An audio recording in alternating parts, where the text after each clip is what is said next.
Can I be honest? Can I be real? I try to fit in. I wanted to be accepted. And in some rooms, I was accepted as the version of them that they wanted me to be. And then God, because of God's grace, there were rooms that even as I tried to be more like them, I still wasn't accepted. And I realized that God allowed that. Like, this is just like a recent understanding of myself, family, that I realize that God, in his sovereignty, allowed those doors to close, allowed those tables to be set, and I wasn't invited. Because I was born to stand out. That's the name of this episode. I was born to stand out. You were born to stand out. And some of us, because our families won't understand what God is calling us to do, our friends won't understand what God is calling us to do, we don't fully understand what God is calling us to do, we don't allow ourselves to walk as heavy as God has called us to walk. Family, if God is calling you to something, you must know that there is purpose. He has a plan. It's so funny because I was watching somebody and he was talking about obedience, and he was saying that as Christians, we're not supposed to find out the hard way. Like, we were not created to find out the hard way. Like, we were supposed to trust that when God said to go here, do this, do that, we fully trusted what he said and did it. Versus, I ain't gonna do it. I'm gonna do it my way. We were not supposed to find out the hard way. And a lot of us, including myself, have found things out the hard way. And now God is giving you another opportunity. And you, because of your own internal guards, are arguing with God about your next move. You know it's God calling you. You know it's God calling you. You know that God is telling you to do something, and you're arguing with God because of what you put you through.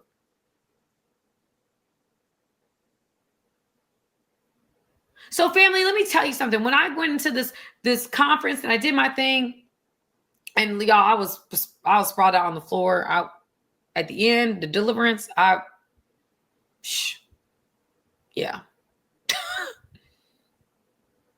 But I'm at a place now, family. I don't run from deliverance. I want to be delivered. I want to be set free. I want to have as clear and as pure of a connection with God as I possibly can. And that means I have to be purified.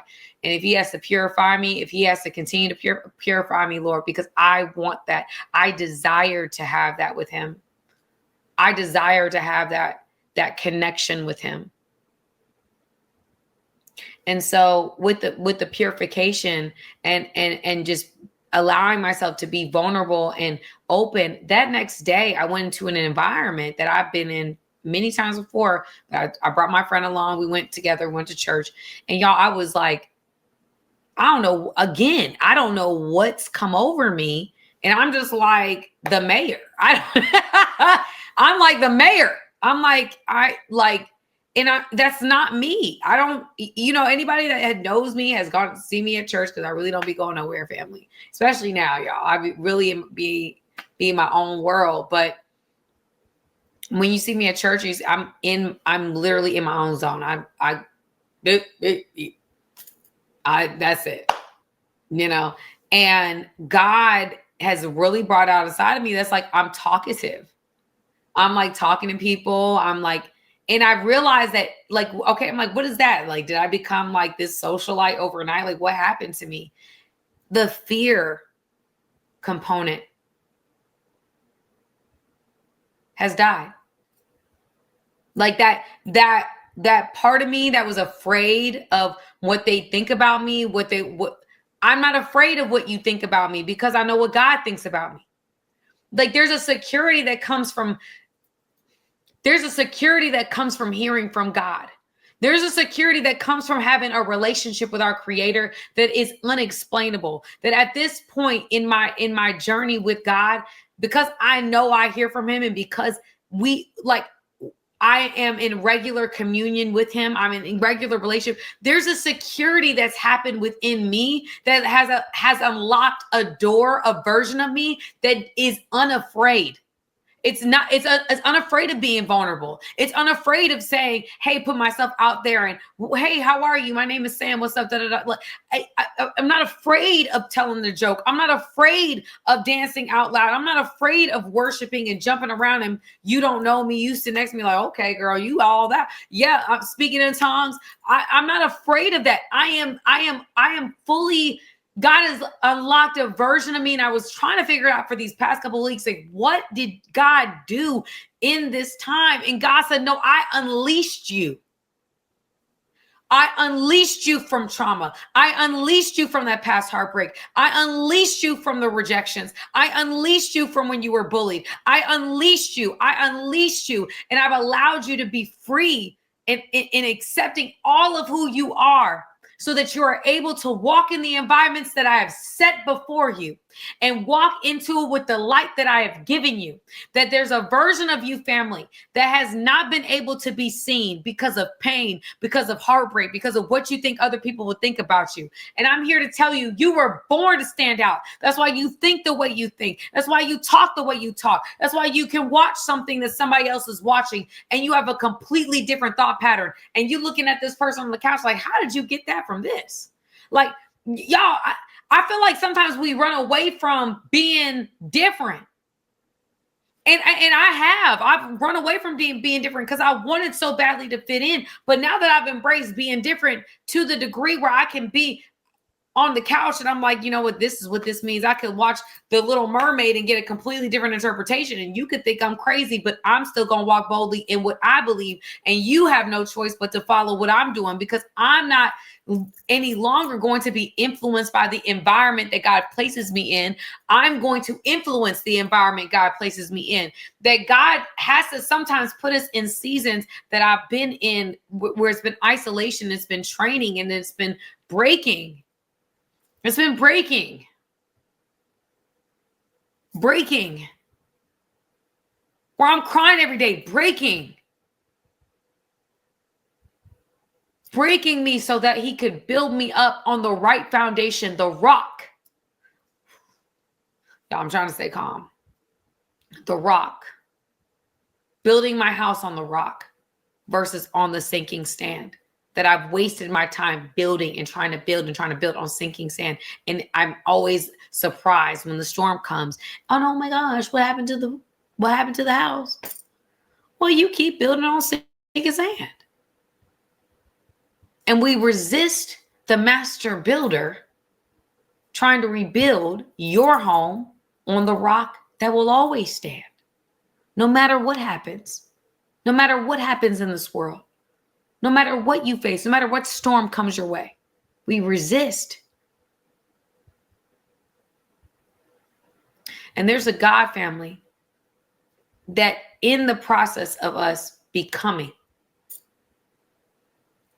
that puts us through what he puts us through, not to punish us, but to build us, to prepare us for the mantle that we carry. You're different. You think different. You talk different. You see things different. You sense things different. You know you got a gifting. You know it. You try to push it down and be this persona that isn't really who you are. It's a version of you, but there's a part of you that is hidden, suppressed, and it's trying to come out. And you're trying to push it down, but that voice keeps talking. It's getting louder and louder. The closer you get to God, it's like you're unsettled. You feel unfulfilled living life the way you've been living it, doing things the way you've been doing it. You desire family. You desire covenant. You desire the things of God. You can't hide it anymore. It's undeniable anymore. And you're trying to grapple with what you've experienced and where God is calling you. And God is saying, I need you to forget the former things. Do not dwell on the past. See, I'm doing a new thing. Do you not perceive it? I'm making a way in wildernesses. I'm making streams in deserts. I'm doing a new thing. But because you're so stuck on the old thing, you're not going to let me build a new thing. You built the old thing on sinking sand. And now, out of fear, you're not moving in the way that I'm calling you to move, or as boldly as I'm calling you to move, which is going to require you to get out of your comfort zone. It's going to require you to be vulnerable. It's going to require you to have humility. It's going to require you to put that ego to the daggone side and walk heavy for God. It's the tax payment. Because let me be honest with you, walking with God, as bold as it's made me in certain areas, there's a humility that never leaves me. Because he's always calling me to face the things I fear.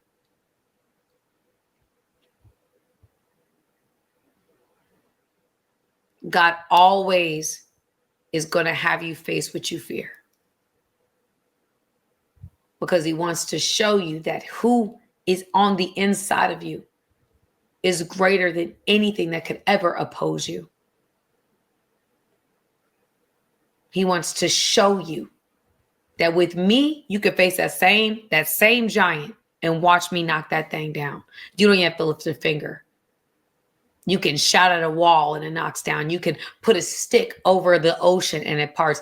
When we start walking with God, he puts us in these predicaments to face what we fear, not to run from, but to face it with him this time. And sometimes it's when you want to fix it and you have to wait on God and trust him. It's a process of him showing you how faithful he is, how much you can trust him, and how much you don't need to war on the levels that you've been warring on to protect you.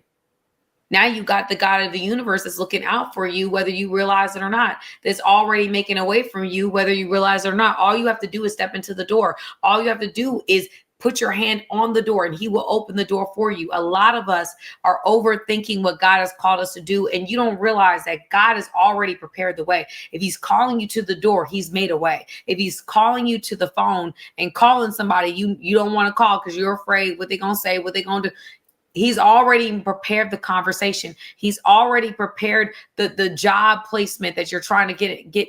He's calling you to work there. He's already prepared the way. He's already prepared the way. He's already prepared the way. I've learned that over time, that with every single thing God has called me to do, and I've overthought it, and I'm like, what are they going to say? What are they going to do? Every time I got on the phone and I said what God called me to say, they were already prepared for it every single time. It was never like, whoa, what? No, they knew. And they thanked me for it. But we overthink it. And then we don't do it. And then we're wondering why our lives are a shell of what they could be.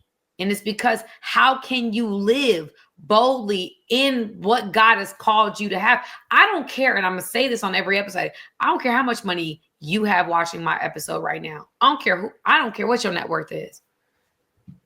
Because I know a lot of people. They're miserable in beautiful places. We idolize wealth and riches and all these things. I'm here to tell you it ain't all that.